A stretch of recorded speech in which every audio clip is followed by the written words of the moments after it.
सुप्रभात छात्र मित्रों। आज हम पृष्ठ क्रमांक 9 पर दिया गया मान जा मेरे मन, यह पाठ देखने वाले हैं, जिसके लेखक है रामेश्वर सिंह कश्यप,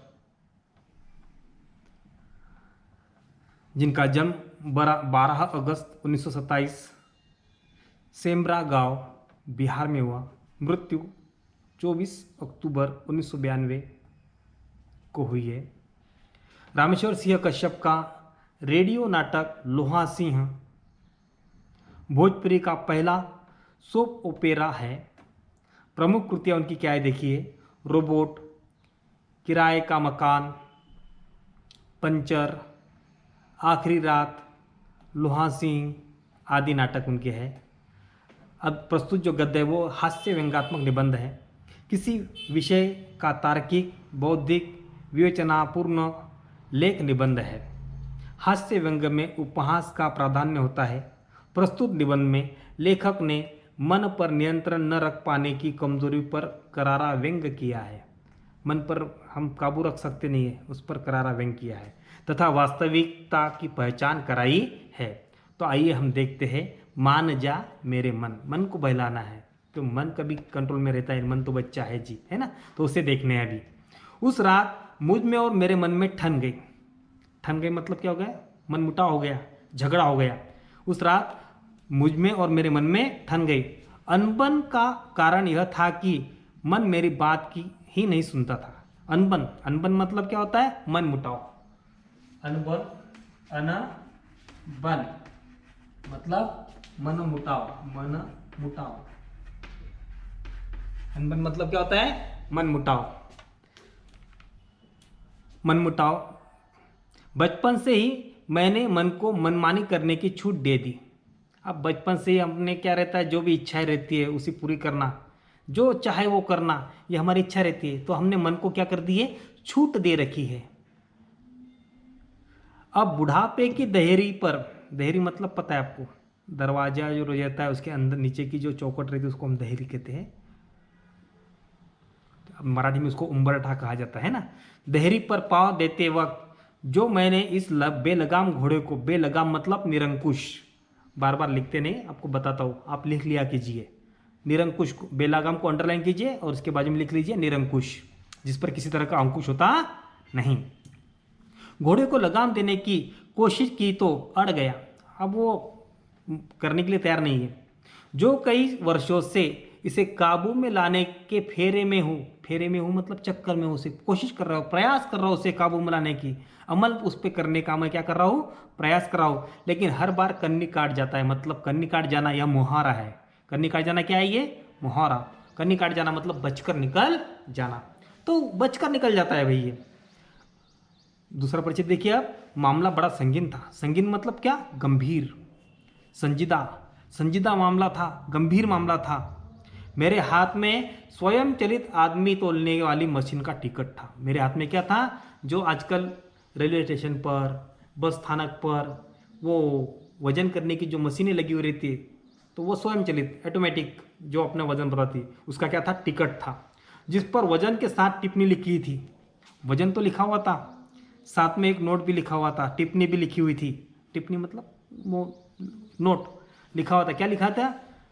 प्रगतिशील है लेकिन गलत दिशा में। आप तो प्रगतिशील है भाई, लेकिन आपकी प्रगति जो है, प्रगति बोलने के बाद ऊपर जाना चाहिए, एरो कैसा रहना चाहिए? ऊपर की ओर। लेकिन आपकी प्रगति कैसे? नीचे की ओर, अधोगति की तरफ है। गलत दिशा में आप प्रगतिशील हो, मतलब आपका मोटापा ज्यादा बढ़ रहा है, गलत दिशा में। आधी रात का वक्त था। वक्त कब का था? आधी रात का था। मैं चारपाई पर उदास बैठा अपने मन को समझाने की कोशिश कर रहा था। चारपाई जिसके चार पैर होते हैं। अब चारपाई मतलब यहाँ पर हम खटिया बोल सकते हैं यहाँ पर। तो अपने खटिया पर, अपने कॉट पर वो क्या कर रहे थे? बैठे थे उदास और मन को समझाने की कोशिश कर रहे थे। मेरा मन रूठा सा सुने कमरे में चहलकदमी कर रहा था, और वे जो उनका मन जो था वो सुने पहरे में क्या कर रहा था? कमरे में चहलकदमी कर रहा था, घूम रहा था, टहल रहा था। मैंने कहा, मन भाई, डॉक्टर कह रहा था कि आदमी का वजन 3 मन से ज़्यादा नहीं होना चाहिए। मन को कहा मैंने, मतलब लेखक ने कहा कि डॉक्टर साहब ने कहा है भाई कि आदमी का वजन जो है वो 3 मन से ज़्यादा न ही होना चाहिए। मन, मन यह क्या है, यहाँ पर मन का अर्थ होता है एक तरह का नाप, एक तरह का परिमाण, नापा या तोला जाता है उसमें है।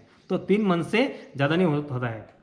देखो यह टिकट देख लो, ये टिकट देख लो भाई, मन को कह रहे वो, मैं 3 मन से भी 7 शेर ज़्यादा हो गया हूँ। 3 मन से भी क्या हूँ मैं, 7 शेर ज़्यादा हूँ। शेर भी यहाँ पर क्या है, शेर मतलब ये भी एक तरह का वजन ही है, शेर से ज़्यादा हो गया हूँ। स्टेशन वाली मशीन पर तुलने के लिए चढ़ा तो टिकट पर कोई वजन ही नहीं आया। स्टेशन पर जो मशीन लगी हुई थी वजन करने की, उस पर जब मैं चढ़ा तो टिकट पर वजन आया ही नहीं। लिखा था, क्या लिखा था उस पर, कृपया एक बार मशीन पर एक ही आदमी चढ़े। इतना वजन है मेरा 2-3 लोगों जैसा कि वो मशीन ने भी कह दिया कृपया एक साथ मशीन पर एक ही आदमी चढ़े। वो मशीन को लगा शायद 2-4 आदमी एक साथ चढ़ गए, इकट्ठा चढ़ गए। फिर बाजार गया तो वहाँ की मशीन ने वजन बताया। जब बाजार में गया तो वहाँ की मशीन ने क्या बता दिया, मुझे वजन बताया। सोचो, जब मुझसे मशीन को इतना कष्ट होता है, तब अगर मशीन से मुझसे इतना कष्ट होता है तो मुझे कितना कष्ट होता होगा, लोगों को कितना कष्ट होगा। ये डॉट डॉट जो है लोप चिन्ह कहते हैं, इसे हम क्या कहते हैं, लोप चिन्ह, डॉट डॉट डॉट डॉट, मतलब कुछ है आगे लेकिन वो बताया गया नहीं है, इसलिए उसको दिया है डॉट डॉट डॉट, उसे कहते हैं लोप चिन्ह। लिखा करो, मार्क क्या करो, क्योंकि आजकल आपको ये ऐसे ऑनलाइन करना है, आप मुझे सवाल नहीं पूछ सकते जो भी है, तो इसलिए मैं आपको पहले बता दे रहा हूँ कि उसका क्या है, क्या कहा जाता है। डॉट डॉट मतलब क्या, लोप चिन्ह। बाद में अगला परिचय देखिए, मन ने बात काटकर दृष्टांत दिया। दृष्टांत देना मतलब उदाहरण देना, मिसाल देना। दृष्टांत मतलब क्या होता है, उदाहरण या मिसाल। मन ने बात काटकर, बात को बीच में काट दिया और उदाहरण दृष्टांत दिया। तुमने बचपन में बायोस्कोप में देखा होगा, बायोस्कोप पता है आपको, हमारे ज़माने में रहा करता था बायोस्कोप, एक छोटा सा टिन का डिब्बा लगा रहता था, सब तरफ से पैक, उसको एक छोटा सा छेद रहता था, अंदर एक फिल्म घूमती रहती थी और उस छोटे से छेद में से अंदर देखते थे हम, जिसमें हमें अंदर की पिक्चर दिखाई देती थी। तो वो बायोस्कोप में देखा होगा। कोलकाता की एक भारी भरकम महिला थी। कोलकाता में कैसी थी, एक भारी भरकम महिला थी, मोटी एकदम। इस लिहाज से, लिहाज हिसाब से, तुलना में, लिहाज मतलब क्या लेंगे हम, तुलना में, उस लिहाज से तुम अभी काफ़ी दुबले पतले हो। वो तो बहुत बड़ी थी, उससे तुम बहुत, उसकी तुलना में अभी कैसे हो, तुम काफ़ी दुबले पतले हो। मैंने कहा मन भाई, मेरी ज़िंदगी बायोस्कोप होती तो रोग क्या था, अगर मैं बायोस्कोप में रहता तो रोग क्या था, कोई रोग नहीं था। लेकिन ये मेरी असल की ज़िंदगी है, बायोस्कोप नहीं है, फिल्म सिटी की दुनिया नहीं है, ये रोग क्या था। मेरी तकलीफ़ों पर गौर करो, अरे मेरी तकलीफ़ पर गौर करो यार। मैं जब चलता हूँ तो मुझे ठोकर लगने के बाद क्या लगा, ये देखने के लिए मुझे 10 कदम पीछे जाना पड़ता है, तब जाके मैं देख सकता हूँ कि मुझे लगा क्या है। मेरे कुछ कुछ अंग ऐसे हैं कि जहाँ तक मेरे हाथ अब तक पहुँचते नहीं है, इतनी बड़ी, इतनी तकलीफ है मुझे। रिक्शे वाले मुझे देखकर ही भाग खड़े होते हैं। जब रिक्शा वाला मुझे देखता है, मैं उसे रोकने के लिए हाथ करता हूँ, जैसे वो मुझे देखता है वहाँ से भाग खड़ा हो जाता है, भाग जाता है। दर्जी अकेले मुझे नाप नहीं सकता।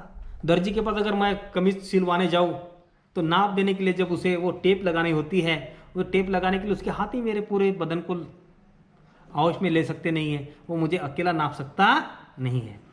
व्यक्तिगत आक्षेप सुनकर मैं तिलमिला उठा। जब ऐसा आक्षेप किया उस पर, मन पर, तो मन जो था वो तिलमिला उठा, शरीर भी तिलमिला उठा, मतलब देह भी, गुस्सा आ गया। ऐसी घटना शाम को ही घट चुकी थी। ऐसी एक घटना जो थी वो शाम को ही घट चुकी थी, ऐसा ही हुआ था। चिढ़कर बोला, इतने वर्षों से तुम्हें पालता रहा, इतने वर्षों से मैं तुम्हें क्या करता रहा, पालता रहा, तुम्हारा पालन पोषण करता रहा, यही गलती की, यह गलती की।